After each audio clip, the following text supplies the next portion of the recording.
हरे कृष्णा। नमस्कार भक्तों, संगीता धर्म सागर चैनल परिवार में आप सभी का दिल से स्वागत है। हे प्रिय भक्तजनों, तो आइए शुरू करते हैं आज की महत्वमय कथा में आगे का वृतांत, जिसमें आज हम भगवान श्री हरि के अनेक अवतारों का संक्षिप्त वर्णन सुनेंगे। ओम नमो नारायणाय। हे प्रिय भक्तों, मुनियों ने कहा कि हे मुनि श्रेष्ठ, आपने श्री कृष्ण और बलराम का कैसा अद्भुत महात्म्य बतलाया। उनकी महिमा अलौकिक है। इस पृथ्वी पर भगवान के महात्म्य की चर्चा अत्यंत दुर्लभ है।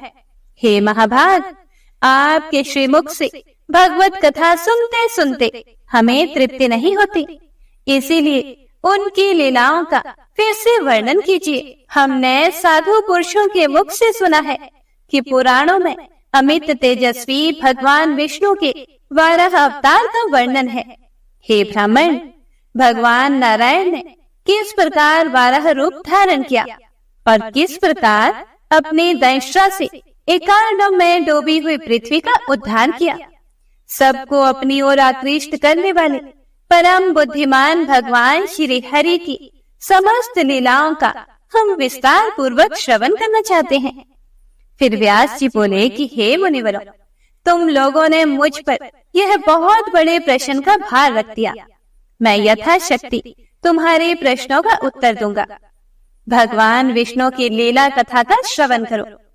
भगवान विष्णु के प्रभाव को सुनने में जो तुम्हारा मन लगा है, यह बड़े ही सौभाग्य की बात है। इसीलिए श्री विष्णु की जो जो लीलाएं हैं, उन सब का वर्णन सुनो।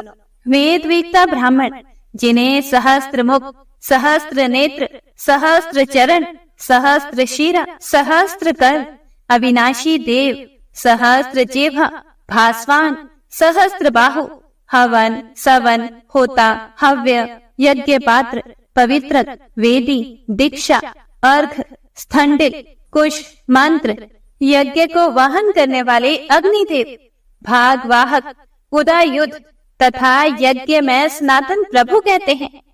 उन श्री वत्स चिन्ह विभूषित देवेश्वर भगवान विष्णु के सहस्त्रों अवतार हो चुके हैं और समय समय पर होते रहते हैं। उनका जो 12 अवतार है, वह वेद प्रधान यज्ञ स्वरूप है। चारों वेद उनके चरण और योग उनकी दाढ़ें हैं।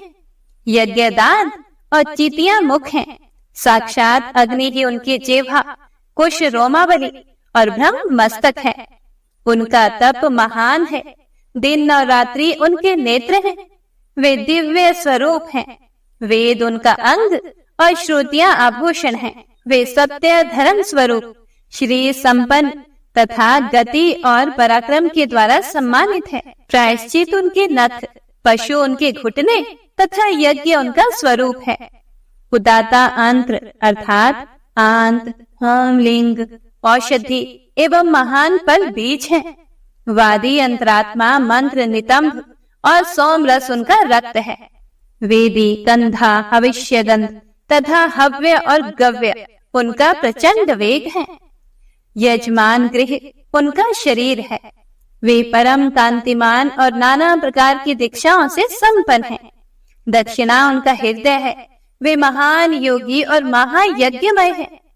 उपाकर्म अर्थात वेदों का स्वाध्याय उनका हाथ और एक प्रकार की होमाग्नि उनका आभूषण है। नाना प्रकार के छंद उनके चलने के मार्ग हैं। गूढ़ उपनिषद उनके बैठने के लिए आसन है। पृथ्वी की छाया रूप पत्नी सदा उनके साथ रहती है। वे मणिमय शिखर की भांति पृथ्वी के ऊपर प्रकट हुए। समुद्र, पर्वत, वन और काननों सहित समस्त पृथ्वी एकार्णव के जल में डूबी थी। संपूर्ण जगत के आदि कारण और सहस्त्रों मस्तकों वाले भगवान ने 12 रूप में प्रकट होकर एकार्णव में प्रवेश किया तथा सभी लोगों का हित करने की इच्छा से पृथ्वी को अपनी दाढ़ पर उठा लिया। इस प्रकार समस्त जीवों के हितैषी भगवान यज्ञ वाराह ने समुद्र जल को धारण करने वाली समूची पृथ्वी का उद्धार किया।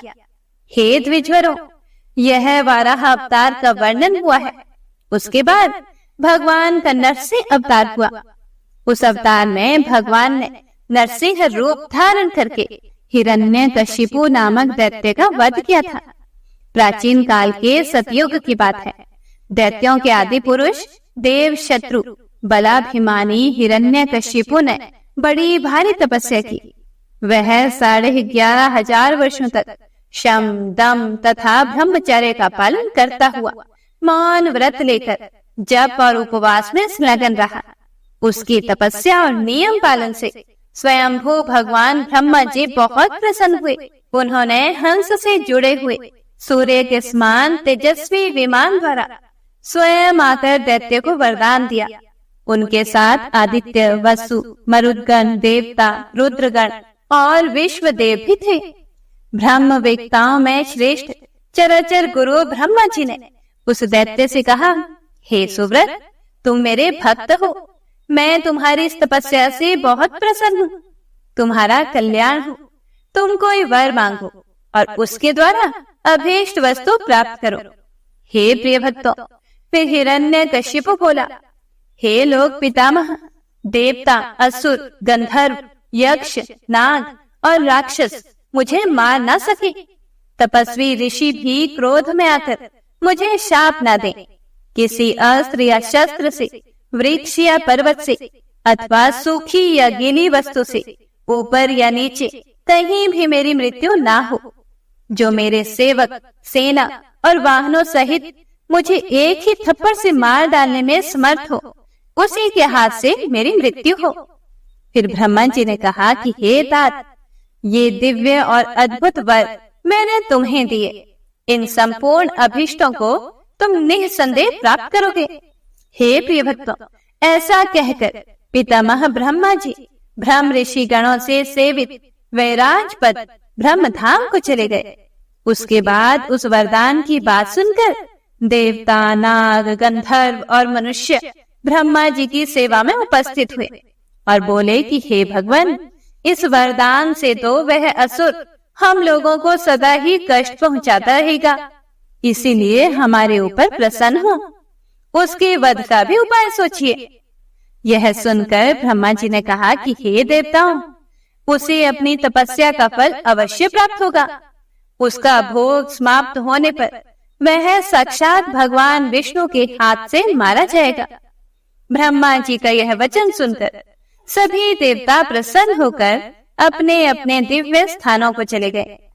वर पाते ही दैत्यराज हिरण्यकशिपु अभिमान में आकर समस्त प्रजा को कष्ट देने लगा। आश्रम में रहने वाले सत्य धर्म परायण, जितेंद्रिय एवं उत्तम व्रतधारी महाभाग मुनियों को भी उसने सताना आरंभ कर दिया। स्वर्ग के देवताओं को हराकर तीनों लोकों को अपने अधीन करके वह महाबली असुर स्वयं ही स्वर्ग में रहने लगा। वरदान के मद से उन्मत्त होकर पृथ्वी पर विचरते हुए उस दानव ने दैत्यों को तो यज्ञ का भागी बनाया और देवताओं को उससे वंचित कर दिया। तब आदित्य, वसु, साध्य, विश्वदेव और मरुदगण शरणागत रक्षक सनातन प्रभु महाबली भगवान विष्णु की शरण में गए और इस प्रकार बोले, हे देव, आप हिरण्यकशिपु के भय से हमारी रक्षा करें। आप ही हमारे परम देवता, परम गुरु और परम विधाता हैं। हे सुरश्रेष्ठ, आप ब्रह्मा आदि देवताओं के भी पालक हैं। आपके नेत्र विकसित कमल दल के समान शोभा पाते हैं। आप शत्रु पक्ष का नाश करने वाले हैं। हे भगवान, हमें शरण दीजिए और दैत्यों का संहार कीजिए। यह सुनकर भगवान वासुदेव ने कहा, हे देवताओं, भय छोड़ो, मैं तुम्हें अभय देता हूँ। तुम शीघ्र ही पहले की भांति स्वर्ग लोक को प्राप्त करोगे। मैं वरदान से उन्मत्त दानवराज हिरण्यकशिपु को, जो देवेश्वरों के लिए अवध्य हो रहा है, उसके सेवक गणों सहित मार डालूंगा। ऐसा कहकर भगवान उन देवेश्वरों को विदा करके स्वयं हिरण्यकशिपु के स्थान पर आए। उस समय उन्होंने आधा शरीर मनुष्य का और आधा सिंह का बना रखा था। इस प्रकार वह सिंह देह धारण किए हाथ में हाथ मिलाए हुए आए। उनके शरीर का वर्ण मेघ के समान श्याम था। शब्द भी मेघ की गर्जना के समान ही गंभीर था। ओज और वेग में भी वे मेघ के ही सदृश थे। मतवाले सिंह के समान उनकी चाल थी। यद्यपि हिरण्यकशिपु बलाभिमानी दैत्यों से सुरक्षित और अत्यंत बलशाली था, फिर भी भगवान ने उसे एक ही थप्पड़ से मारकर यमलोक में भेज दिया। यह नरसिंह अवतार की कथा कही गई है। अब वामन अवतार का वर्णन सुनो।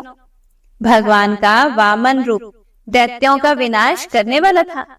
उस रूप को धारण करके श्री हरि बलवान बलि के यज्ञ में गए और वहां उन्होंने अपने 3 ही पगों से त्रिलोकी को नाप कर संपूर्ण दैत्यों को क्षुब्ध कर दिया।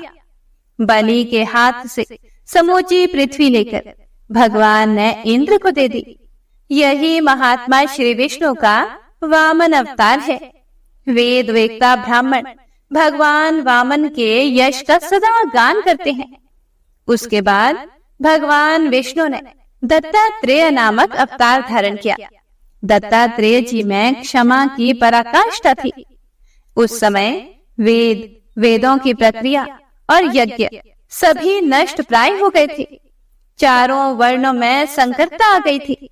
धर्म शिथिल हो गया था। अधर्म बड़े जोरों के साथ बढ़ रहा था। सत्य मिटता जाता था और सभी ओर असत्य का बोलबाला था। प्रजा क्षीण हो रही थी और धर्म पाखंड मिश्रित हो गया था। ऐसे समय में भगवान दत्तात्रेय ने यज्ञों तथा क्रियाओं सहित वेदों का पुनरुद्धार किया और चारों वर्णों को पृथक पृथक करके उन्हें व्यवस्थित रूप दिया।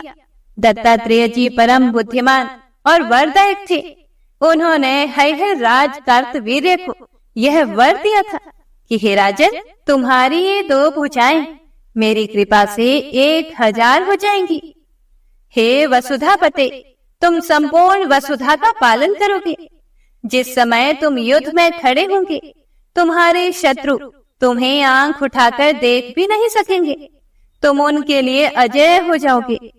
यह श्री विष्णु के दत्तात्रेय अवतार की चर्चा की गई। इसके बाद भगवान ने परशुराम अवतार ग्रहण किया।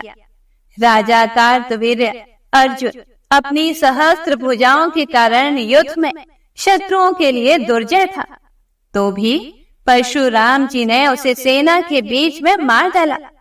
राजा अर्जुन रथ पर बैठा था, किंतु परशुराम जी ने उसे धरती पर गिरा दिया और छाती पर चढ़कर तीखे परसे के द्वारा उसकी हजारों भुजाएं काट डाली। उस समय कार्तवीर्य बड़े जोर जोर से चीखता चिल्लाता रहा। उन्होंने मेरुगिरि से विभूषित समस्त पृथ्वी पर करोड़ों क्षत्रियों की लाशें बिछा दी। 21 बार भूतल को क्षत्रिय से शून्य किया और अपने समस्त पापों का नाश करने के लिए उन्होंने अश्वमेध यज्ञ का अनुष्ठान किया। उस यज्ञ में भृगु नंदन परशुराम जी ने कश्यप जी को सारी पृथ्वी दक्षिणा रूप में दे दी और साथ ही बहुत से हाथी, घोड़े, सुंदर रथ और गौएं भी दान की। आज भी वे विश्व का कल्याण करने के लिए घोर तपस्या करते हुए महेंद्र पर्वत पर निवास करते हैं। हे प्रिय भक्तों, यह सनातन परमात्मा श्री हरि के परशुराम अवतार का परिचय दिया गया। 24वें त्रेता युग में भगवान ने दशरथ नंदन कमल नयन श्री राम के रूप में अवतार लिया। भगवान विष्णु उस समय 4 रूपों में प्रकट हुए थे। उनका तेज सूर्य के समान था। वे लोक में श्री राम के नाम से विख्यात हुए और विश्वामित्र के यज्ञ की रक्षा के लिए उनके पीछे पीछे गए। महायशस्वी श्री राम सभी लोगों को प्रसन्न रखने, राक्षसों को मारने और धर्म की वृद्धि करने के लिए अवतीर्ण हुए थे। कहते हैं, राजा श्री राम सदा सभी भूतों का हित करने के लिए तत्पर रहते थे। वे संपूर्ण धर्मों के ज्ञाता थे। उन्होंने लक्ष्मण को साथ लेकर 14 वर्षों तक वन में निवास किया था। उनके साथ उनकी धर्म पत्नी सीता भी गई थी, जो मूर्तिमती लक्ष्मी थी। जन्म स्थान में निवास करते हुए श्री राम ने देवताओं के अनेक कार्य सिद्ध किए। उन्होंने रावण के द्वारा अपहरण सीता का पता लगाकर उन्हें प्राप्त किया और रावण का वध किया। पुलस्त्य वंशी राक्षस राज रावण देवता, असुर, यक्ष, राक्षस और नागों के लिए भी अवध्य था। युद्ध में उसको जीतना बहुत ही कठिन था। उसका शरीर कज्जल राशि के समान काला था। उसे कोटि कोटि राक्षस सदा घेरे रहते थे। वह तीनों लोकों को मार भगाने वाला क्रूर, दुर्जय, दुर्धर, गर्वयुक्त सिंह के समान पराक्रमी और वरदान से उन्मत्त था। देवताओं के लिए तो उसकी ओर देखना भी कठिन था।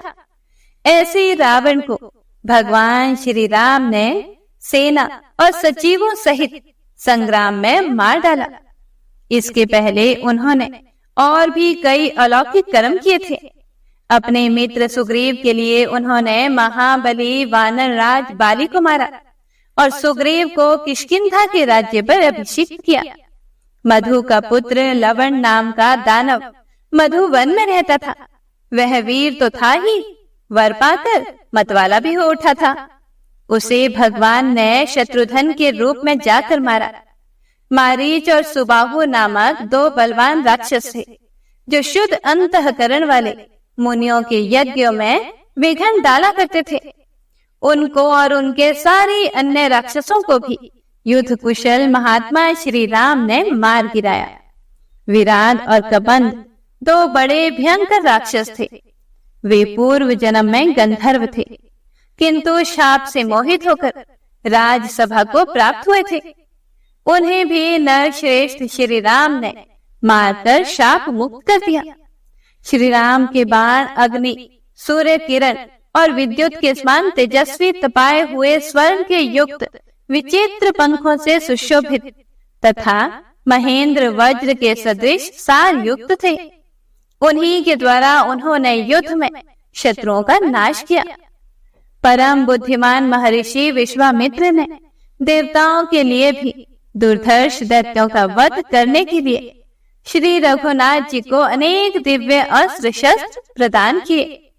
पूर्व काल में जबकि महात्मा राजा जनक के यहाँ यज्ञ हो रहा था, श्री राम ने खेल में ही महेश्वर के धनुष को तोड़ डाला था।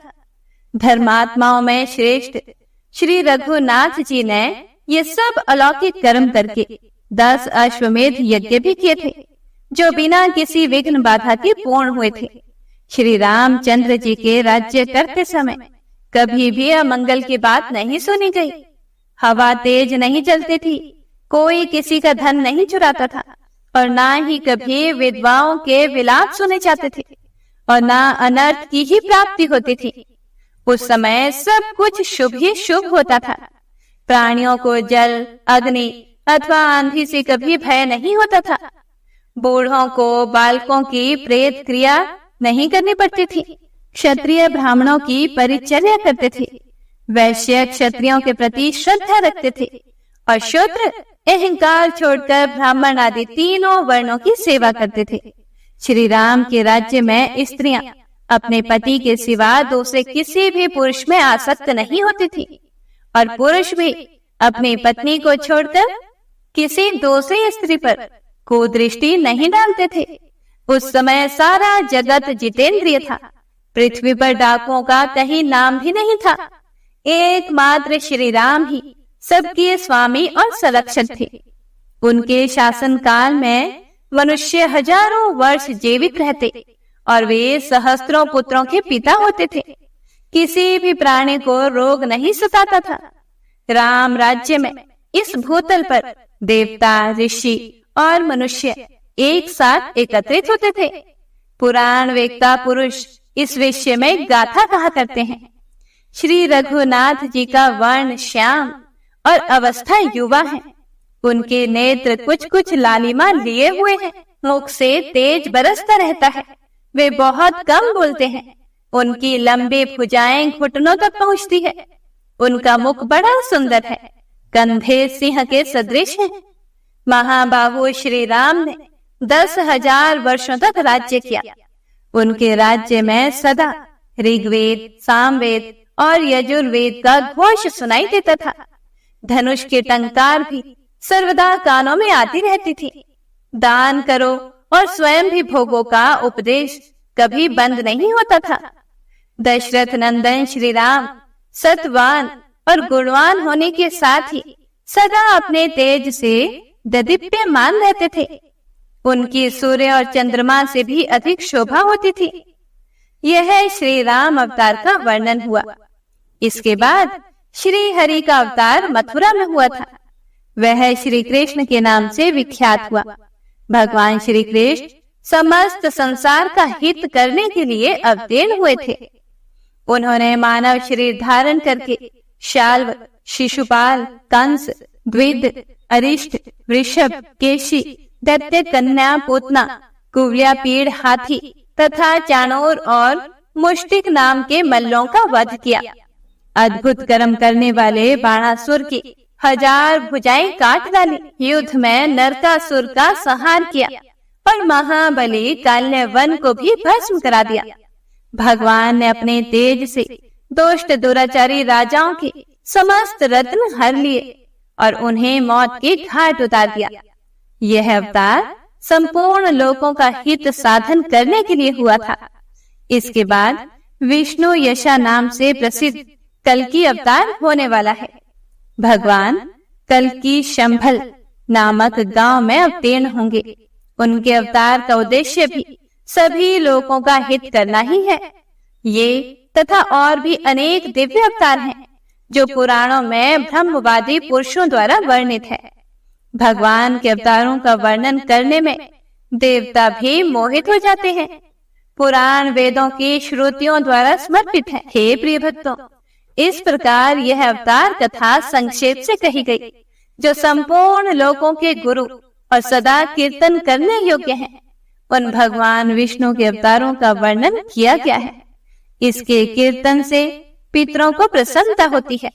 जो हाथ जोड़कर अमित पराक्रमी श्री विष्णु के अवतार की कथा सुनता है, उसके पितर भी अत्यंत तृप्त होते हैं। योगेश्वर भगवान श्री हरि की योग माया का वर्णन सुनकर मनुष्य सभी पापों से मुक्त हो जाता है और भगवान की कृपा से शीघ्र ही उसे रिद्धि, समृद्धि तथा प्रचुर भोगों की प्राप्ति होती है। हे मुनिवरों, इस प्रकार मैंने अमित तेजस्वी श्री हरि के सर्व पापहारी पवित्र अवतारों का वर्णन किया। अब तुम और क्या सुनना चाहते हो? ओम नमो नारायणाय। हे प्रिय भक्तों, इसके बाद मुनियों ने जो कुछ भी पूछा उसका वर्णन हम अगले अध्याय में सुनेंगे। तो मिलते हैं अगली कथा के साथ। तब तक के लिए हरे कृष्णा।